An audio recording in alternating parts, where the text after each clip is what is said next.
the Home Office has found yet another way to waste our money. They're spending 15 million quid on an abandoned prison whose owners bought it for just 6 million quid last year. I mean, that comes on top of some other news today that we found the migrant hotel king, who happens to be called Graham King, and he's a guy who's made something like 60 million quid out of the Home Office because he's very smartly got into the housing illegal migrants business. Let's talk now to the director of the Centre for Migration and Economic Prosperity, the one and only former UKIP MEP, Mr. Stephen Wolfe. Stephen, how are you?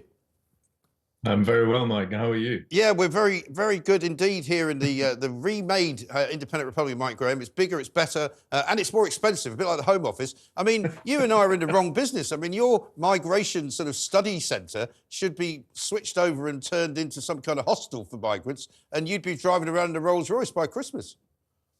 Oh, I certainly would. I mean, these are astonishing sums of money. I remember when I first started reporting on this about 3 years ago, how this particular company, Clear Homes, along with Mere Homes and Serco, had signed a £4 billion deal with the Home Office at that time. And everyone was saying this was an extraordinary number. As we now know, numbers have shot up. We've seen huge numbers crossing the channel. And as a consequence of that, these companies then started to make money on a daily rate in addition to those that they'd already contracted with. So I've said for a long time there is an immigration industry that consists of those housing the illegal migrants and the asylum seekers.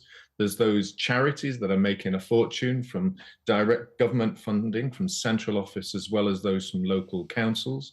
There's law firms and lawyers who are making it on the applications that are undertaking it.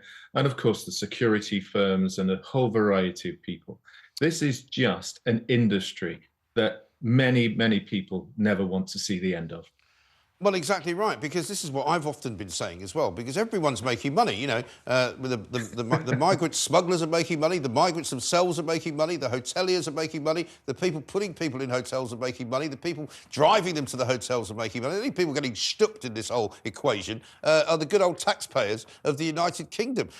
We've seen pictures already of this guy, Mr. King, rather well-named Graham King, former caravan park and disco tycoon. I mean, it beggars belief that he's making so much money, but he's probably not the only one. And also, he's got a deal that lasts for another 6 years with the Home Office. So no matter who gets in next, no matter what policies they may want to have, they're still going to be paying out massive amounts of money to this guy. Oh, absolutely. And we made discoveries recently of a hotelier buying hotels in Wales and other parts of the country that actually has an offshore investment fund that actually owns the UK companies that own these hotels that are making applications to the local councils so that they can be used to house asylum applicants and illegal migrants.